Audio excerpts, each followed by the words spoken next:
अरविंद केजरीवाल जब एक्टिविस्ट थे तब वे नेताओं के खिलाफ बोलते थे। उनका कहना था कि नेता लोग करप्ट होते हैं और एक्टिविस्ट ईमानदार होते हैं।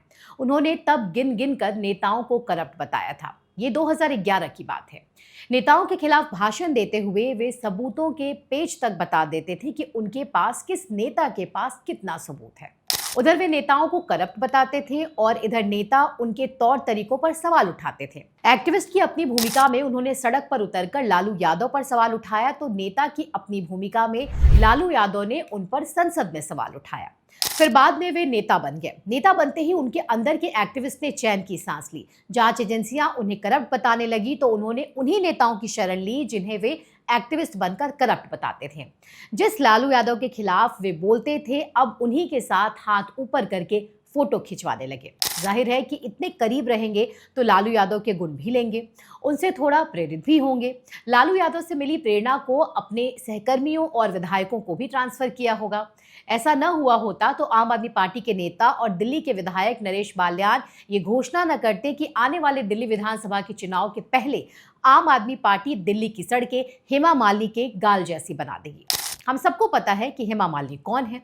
अगर किसी को पता न हो तो हम बता दें कि हेमा मालिनी एक वरिष्ठ नायिका होने के साथ एक सांसद भी हैं। वे मथुरा से भाजपा की 3 बार लगातार सांसद रह चुकी हैं और ये नरेश बाल्यान का कहना है कि वो सड़कें इनकी गाल की तरह कर देंगे। एक महिला होने के तौर पर मैं ये कहना चाहती हूँ कि इस तरह की घटिया कंपैरिजन आम आदमी पार्टी के नेता की गिरी हुई सोच बयान करती है। अंग्रेजी में इसको मिसोजिनी कहते हैं। सड़कें ठीक करवाना आपका काम है, लेकिन उन्हीं सड़कों को किसी महिला के गाल के साथ कंपेयर करना ये बताता है कि आप महिलाओं के मान सम्मान को कुछ समझते ही नहीं। हाँ, कल को चुनाव के समय अपने भाषणों में महिलाओं की इज्जत की बात करना नहीं भूलेंगे। दुख की बात यह है कि बाल्यान को लगता भी नहीं कि वे अपने इस वक्तव्य से एक महिला का अपमान कर रहे हैं, पर उन्हें ये बात आखिर लगे भी तो कैसे। कारण यह है कि इस तरह की तुलना कोई नेता पहली बार थोड़ी कर रहा है। बाल्यान से पहले कई नेता ये काम कर चुके हैं और इसकी शुरुआत ही लालू प्रसाद यादव ने की थी। जी हाँ, ऐसी घटिया तुलना के सूत्रधार पूर्व राजद अध्यक्ष लालू प्रसाद यादव ही हैं। 2005 में चारा घोटाले में दोषी पाए जाने वाले लालू यादव यूपीए के समय रेल मंत्री थे। तब बिहार के विधानसभा चुनाव के समय उन्होंने जनता से वादा किया था कि वे बिहार की सड़कों को हेमा मालिनी के गाल की तरह चिकनी बनवा देंगे। तब भी महिलाओं के सम्मान की दुहाई देने वाले राहुल गांधी, जो तब अमेठी से सांसद थे, चुप रहे थे। उनकी माताजी सोनिया गांधी, जो कांग्रेस की अध्यक्ष थी, वे भी चुप रही थी, जबकि वे खुद एक महिला हैं। ये देश का दुर्भाग्य है कि राजनीति में होने के कारण एक महिला दूसरी महिला के लिए आवाज नहीं उठाती। खैर, दुर्भाग्य तो ये भी है कि सिर्फ लालू यादव ने नहीं, बहुत सारे राजनेता ऐसी तुलना कर चुके हैं।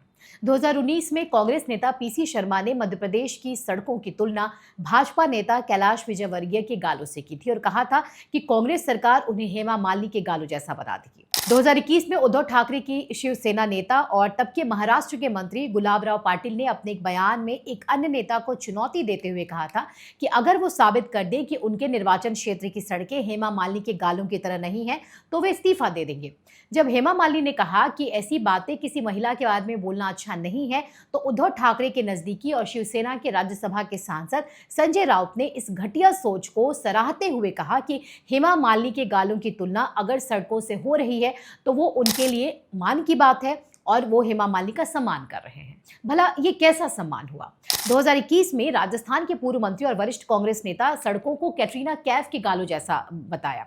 दरअसल पहले तो उन्होंने कहा कि सड़कें हेमा मालिनी के गालों जैसी होनी चाहिए, लेकिन फिर उन्होंने कहा कि अब हेमा मालिनी बूढ़ी हो गई हैं, इसलिए सड़कें कैटरीना कैफ के गालों जैसी होनी चाहिए। हेमा मालिनी एक अभिनेत्री हैं और मथुरा निर्वाचन क्षेत्र से सांसद भी हैं। उनके राजनीतिक विरोधियों द्वारा सड़कों के चिकनाई की तुलना उनके गालों से करना ये दर्शाता है कि कैसे कुछ पुरुषों के लिए एक महिला, फिर वो चाहे वो कितनी भी उपलब्धियां क्यों ना हासिल कर ले, कभी भी सिर्फ इसलिए समान सम्मान नहीं पा सकती क्योंकि वो एक महिला है। इस तरह का स्पष्ट ऑब्जेक्टिफिकेशन और उसके बाद इसे उजागर करना सिर्फ एक और उदाहरण है कि महिलाओं के लिए ये कितना कठिन है, खासकर उन जगहों पर जो मुख्य रूप से पुरुष प्रधान है।